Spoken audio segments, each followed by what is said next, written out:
Donc aujourd'hui, nous sommes dans la bibliothèque de l'école aux 80 et nous avons la première formation en lien avec la robotique et on expérimente les robots Bluebot et Bebot avec quelques enseignants du préscolaire et du premier cycle.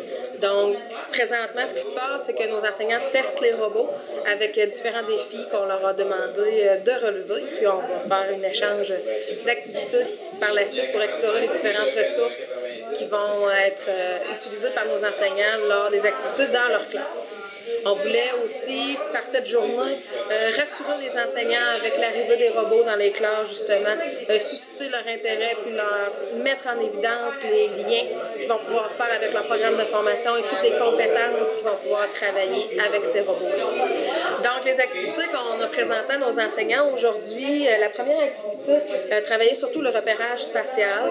On travaille, dans chaque activité, on va travailler la compétence coopérer et communiquer oralement. Mais comme je disais, la première activité, là, on allait plus dans le repérage spatial.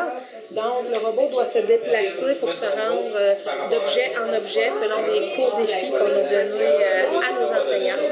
Notre deuxième activité, notre robot se déplace aussi sur un plan, mais pas à l'option d'avancer. Donc là, on se retrouve plus avec une résolution de problème pour aller voir comment on va déplacer notre robot pour relever nos défis.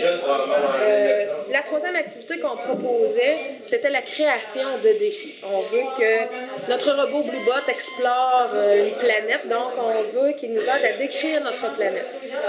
Les enfants doivent créer justement des trajets en expliquant à leurs collègues comment ils vont se rendre sur les différents aspects de la planète.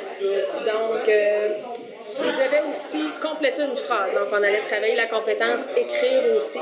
Puis, on avait aussi une autre activité pour la révision des mots de vocabulaire. Donc, on demandait à Bluebot d'aller s'arrêter sur chaque lettre d'un mot pour pouvoir écrire le mot vocabulaire qui faisait partie de la liste des leçons de la semaine à étudier.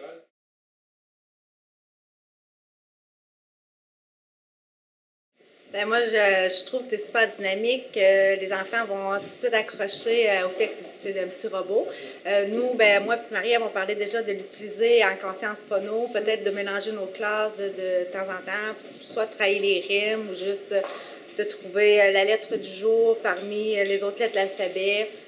Quelques exemples qu'on a déjà commencé à élaborer. Puis ça travaille aussi l'organisation spatiale.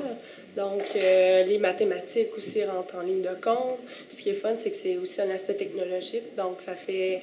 Les enfants sont encore plus excités de le faire. Pour eux, c'est vraiment un jeu. Donc, en sous-groupe aussi, c'est plus pratique, c'est plus facile, en fait, là. Mais, exemple, en atelier, là, c'est facile de le faire aussi. Donc, moi, c'est peut-être plus dans ce contexte-là aussi que je vais l'utiliser, là.